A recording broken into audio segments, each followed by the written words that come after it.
All right, Shalom. First and foremost, I want to give all praise, glory, and honor unto Yahweh, Bahashem, Yahushai, Bahashem, Harakakodash, and double honors unto the apostles and elders of GMS Great Millstone, and a sincere Shalom to you, I can bringing out this word in diligence and in truth. And this article is from the RT, and it reads, demand for bulletproof homes surging in the U.S. And now this is obvious as for why, these types of buys are growing and increasing sale, man. And it's ultimately because the end is nigh, and that causes for a bloodshed. As the scriptures say, written within is lamentation, mourning, and woe. So the people in the U.S. are understanding that the times are becoming more and more drastic and draconian and ultimately going to be lawless. When we go into the book of Daniel 12 in the first chapter, that's like Daniel's 12th chapter in the first verse, and it speaks about a time that never was on the earth, right? Matter of fact, I'm going to just grab it. This is Daniel 12 at the top.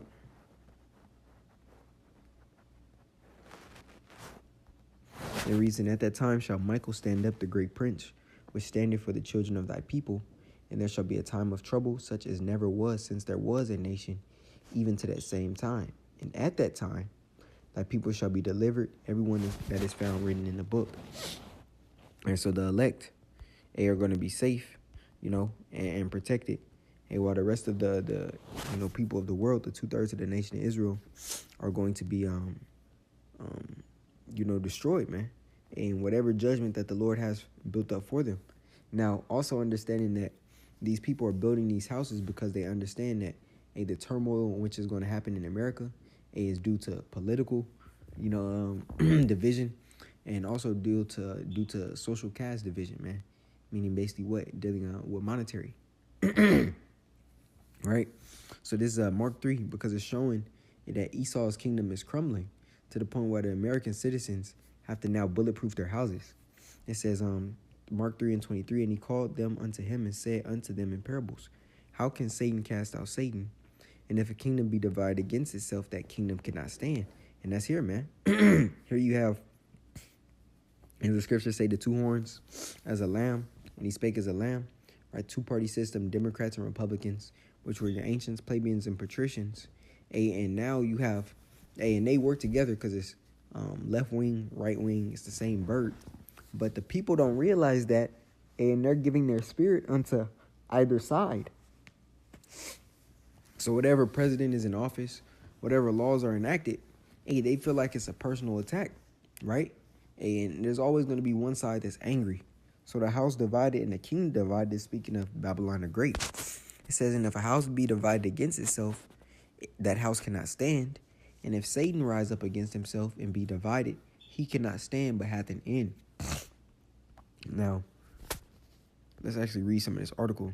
It says, the ultra-rich have boosted spending on private security, especially after the assassination of United Healthcare CEO.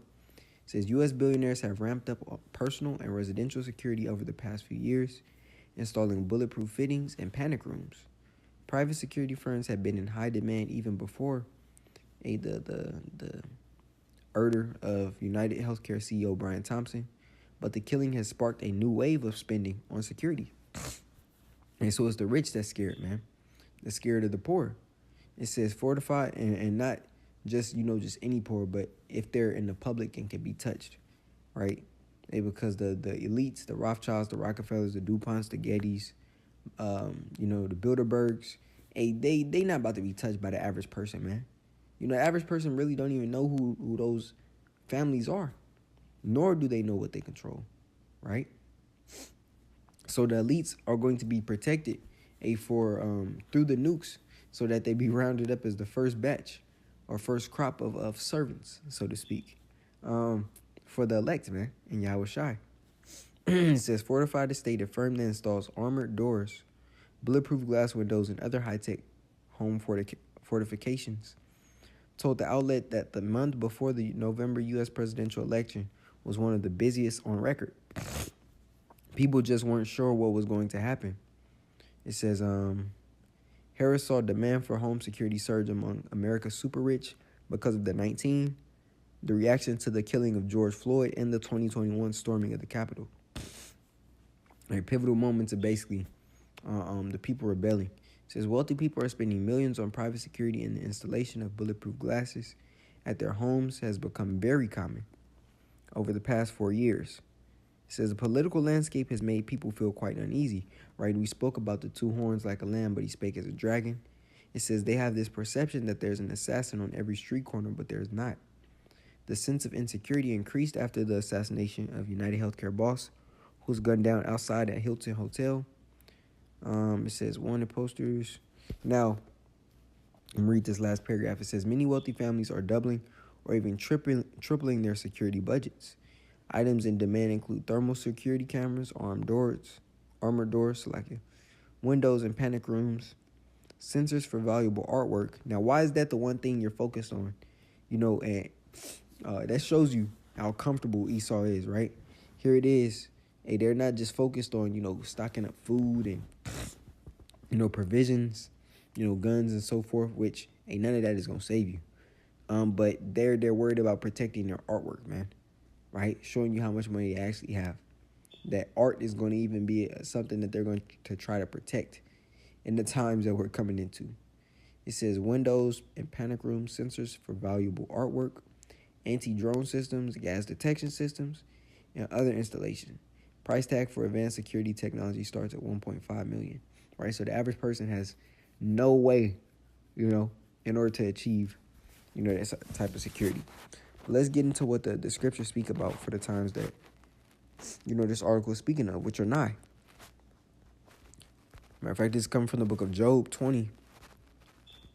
Hey, because these certain of these CEOs and people are actually going to be touched by the general public, right? And the scriptures tell us that.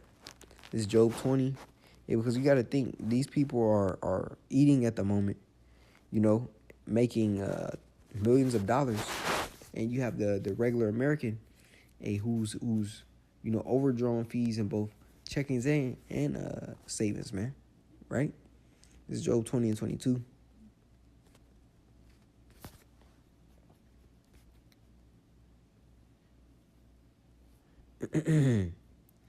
It says, in the fullness of his sufficiency, Job 20 and 22, in the fullness of his sufficiency he shall be in straits. Every hand of the wicked shall come upon them. Hey, then that's talking about the workers, right? This word for wicked. This is H6001. The word is Imal. And it says a laborer, a sufferer, or a wretched one, right? And ultimately those are, your workers. And they're going to come up against their bosses. They're going to come up against, the VPs and CEOs and all these people. If they get the chance to actually, put their hands on it, they're going to execute it, man. Because they understand that these billionaires and millionaires are literally making hundreds of thousands of dollars a day at the cost of slave labor in the United States, man. And the people are fed up, and rightfully so. It's about time, because here, the comforts of America have blinded the people's eyes to the point where they think this is Eden, man. They believe this is their paradise. Still believing in the American dream, not understanding that it's a nightmare. We can go on and on. The regular citizens not being able to feed their family, or to have medicines or access to emergency services, because we understand these emergency services are not going to be running forever, right? So with the lack thereof of these things, guess what? They start going into the neighborhoods of the rich because they understand they have the resources, right? All we have to do is obey Yahweh Shema Shai and be guided by the Spirit. And Lord willing, we endure into the end and make it, man. But these regular people are going to actually be fighting for their lives, man. And at every corner is going to be something there, to take it, right? When we go into the book of, what is it? It's like it. Amos, how it speaks about if a man ran from a bear or ran from a lion, fled from a lion and a bear met him, fled from the bear, went into the house, leaned his hand upon the wall, and the serpent bit him, right? Those are all the troubles that person escaped just to be caught by Yahweh Shema Shai's judgment in the end, right? Well, it goes the same for these millionaires and billionaires, man. They have these plans of what they want to do. But who knows where they be at when Yahweh Shema Shai crashes everything, right? And the scripture tells you that their goods shall be left unto others, man. And Yahweh Shema Shai is allowing these preppers and all these peoples to stock up for the elect men, right? Because the scripture says, in that day ye shall eat. And these people are going to be hungry. ye shall drink, but it be in abundance. Right, paraphrasing. This is second Esdras.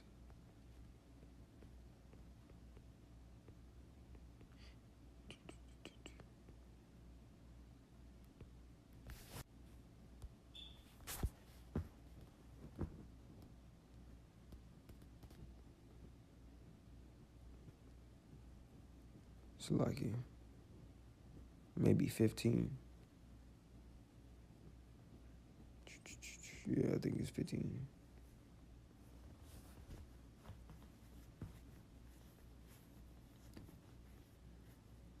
Yeah, here we go. This second Esdras 15. It's like second Esdras 15, and I'm just seeing how far I want to go up. I'm gonna start 15. It says, "For the sword in their destruction draweth nigh, and one people shall stand up and fight against another, and swords in their hands. And there shall be sedition among men, and invading one another. They shall not regard their kings nor princes, and the course of their actions shall stay in their power." So here it is. Government officials are going to be taken over, And on top of that, million is going to show that you lesser, millionaires and billionaires are able to be touched by the public, man. The people are going to be so distraught, and destitute, of food, of water, of the balms and liberties in which Esau allows them to have. For example, liquor, or in this generation, right? Or in this generation, taking medications, right? Taking pills. But when all of that is gone, then you have to face reality. Guess what? Hey, you people are going to be fully caught up in this, right? "For their sword and their destruction draweth nigh, and one people shall stand up and fight against another, and swords in their hands," right? That's different sects, SECTS, or factions, right? They're going to be just like when you watch the show The Living Dead.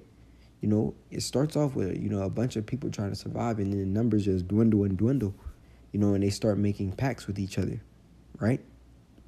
So in that day, these things are going to be occurring, man.